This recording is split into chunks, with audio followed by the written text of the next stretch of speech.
जय शनिदेव सभी को। कैसे हैं आप सब? जल्दी से कमेंट में जय शनिदेव लिख दीजिए। शनिदेव की कृपा आप सब पर बनी रहे। शनिदेव को ग्रहों का राजा कहा जाता है। भगवान भोलेनाथ ने इन्हें न्याय के देवता की उपाधि दी है। शनिदेव को बहुत जल्दी क्रोध आता है। इसी क्रोध की वजह से अपने पिता सूर्य से इनकी नाराजगी बनी रहती है।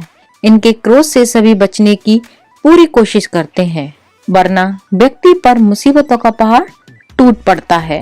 इसलिए इन्हें प्रसन्न करने के लिए शनिवार का व्रत रखा जाता है। व्यक्ति शनि दोष से बचने के लिए और उन्हें शांत रखने के लिए अनेकों उपाय करता है।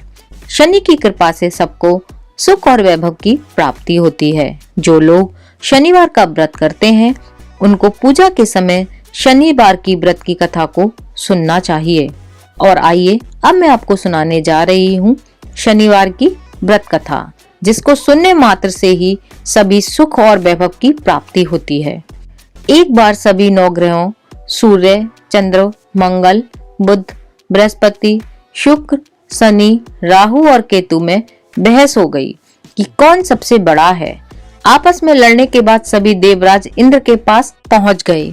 इंद्र असमंजस में पड़ गए और ऐसी स्थिति में वह निर्णय नहीं दे पाए, परंतु उन्होंने सभी ग्रहों को सुझाव दिया कि पृथ्वी पर राजा विक्रमादित्य ही इसका फैसला कर सकते हैं, क्योंकि वे बहुत ही न्यायप्रिय राजा हैं। सभी पृथ्वी पर राजा विक्रमादित्य के पास गए और अपने आने का कारण बताया। राजा उनकी समस्या को सुनकर बहुत परेशान हो गए। उनका चिंतित होना लाजमी था, क्योंकि जिसको भी किसी से छोटा बताया तो वही गुस्सा कर जाएगा।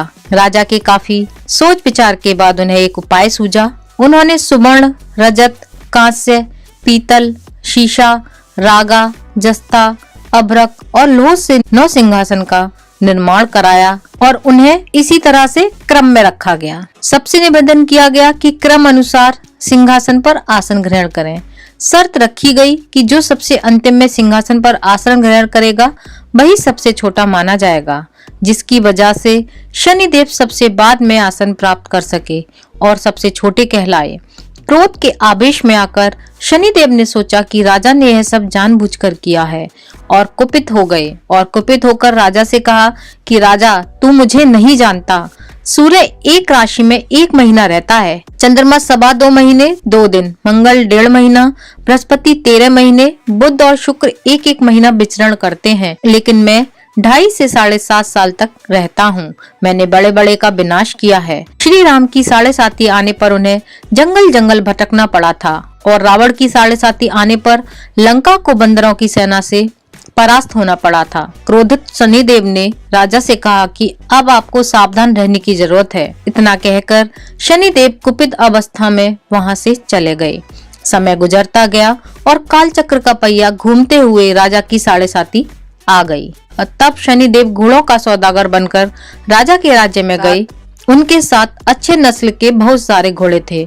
जब राजा को सौदागर के घोड़ों का पता चला तो अश्वपाल को अच्छे घोड़े खरीदने के लिए भेजा गया। अश्वपाल ने कई अच्छे घोड़े खरीदे। इसके अलावा सौदागर ने उपहार स्वरूप एक सर्वोत्तम नस्ल का घोड़ा राजा की सवारी हेतु दे दिया। राजा विक्रमादित्य जैसे ही उस घोड़े पर बैठे वह सरपट वन की ओर भागने लगा। जंगल के अंदर पहुंचकर वह गायब हो गया। भूख प्यास की स्थिति में राजा जंगल में भटकते रहे। अचानक से उन्हें एक ग्वाला दिखाई दिया, जिसने राजा की प्यास बुझाई। राजा ने प्रसन्नता में उसे अपनी अंगूठी देकर नगर की तरफ चले गए। वहां एक सेठ की दुकान पर पहुंचकर उन्होंने जल पिया और अपना नाम भीखा बताया। उस दिन सेठ की खूब आमदनी हुई। सेठ खुश होकर उन्हें अपने साथ घर ले आया। सेठ के घर में खूंटी पर एक हार टंगा था, जिसे खूंटी निगल रही थी। कुछ ही देर में हार पूरी तरह से गायब हो गया। सेठ घर वापस आया तो हार गायब था।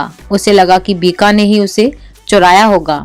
सेठ ने भीखा को कोतवाल से पकड़वा दिया और दंड स्वरूप राजा को चोर समझकर हाथ पैर कटवा दिया। अपंग अवस्था में उसे नगर के बाहर फेंक दिया गया।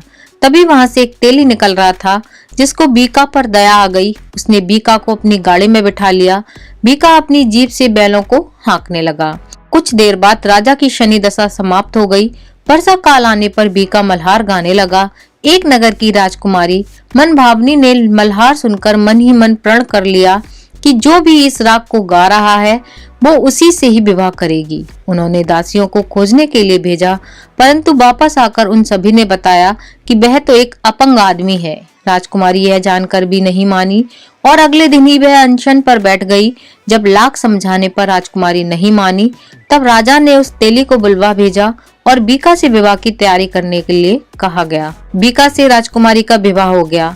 एक दिन बीका के स्वप्न में शनिदेव ने आकर कहा कि राजन, देखा आपने, तुमने मुझे छोटा बताकर कितना दुख झेला है। राजा ने क्षमा मांगते हुए हाथ जोड़कर कहा कि हे शनिदेव, जैसा दुख मुझे दिया किसी और को मत देना। शनिदेव इस विनती को मान गए और कहा कि मेरे व्रत और कथा से तुम्हारे सारे कष्ट दूर हो जाएंगे। जो भी नित्य मेरा ध्यान करेगा और चींटियों को आटा डालेगा, उसकी सारी मनोकामनाएं पूर्ण होंगी। शनिदेव ने राजा के हाथ पैर वापस लौटा दिए। दूसरे दिन जब सुबह राजकुमारी की आंख खुली तो वह आश्चर्यचकित हो गई। बीका ने मनभावनी को बताया कि वह उज्जैन का राजा विक्रमादित्य है। मनभावनी खुशी से फूली नहीं समा रही थी। राजा और नगरवासी सभी अत्यंत प्रसन्न हुए। सेठ ने जब यह सुना तो वह पैरों पर गिरकर क्षमा मांगने लगा। राजा ने कहा कि यह सब शनिदेव के कोप के प्रभाव से था और इसमें किसी का कोई दोष नहीं है। सेठ ने निवेदन करते हुए कहा कि मुझे शांति तभी मिलेगी जब आप मेरे घर चलकर भोजन करेंगे। सेठ ने कई प्रकार के व्यंजनों से राजा का सत्कार किया। जब राजा भोजन कर रहे थे तभी जो खूंटी हार निगल गई, वही अब उसे उगल रही थी। सेठ ने अनेक मोहरें देकर राजा को धन्यवाद किया और अपनी कन्या श्री कम्बरी से पाणी ग्रहण करने का निर्णय किया। राजा ने सहर्ष स्वीकार कर लिया। राजा अपनी दोनों रानियों मनभावनियों श्री कम्बरी को लेकर उज्जैन नगरी लौट आए। सारे नगर में दीपमाला और खुशी मनाई गई। राजा ने घोषणा करते हुए कहा कि मैंने शनिदेव को सबसे छोटा बताया था, लेकिन असल में वही सर्वोपरि हैं। तब से सारे राज्य में शनिदेव की पूजा और कथा नियमित होने लगी।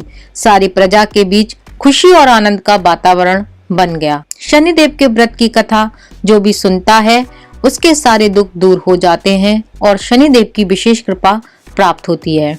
मैं उम्मीद करती हूँ कि आपको ये कहानी अच्छी लगी होगी। अच्छी लगी हो तो कमेंट करके जरूर बताना और अपने फ्रेंड्स और फैमिली मेंबर्स के साथ शेयर भी करना और अपने इस चैनल को सब्सक्राइब करना मत भूलना। और अगर वीडियो अच्छी लगे तो एक लाइक प्लीज जरूर देना। मिलती हूँ फिर एक नई जानकारी के साथ। तब तक के लिए जय शनिदेव।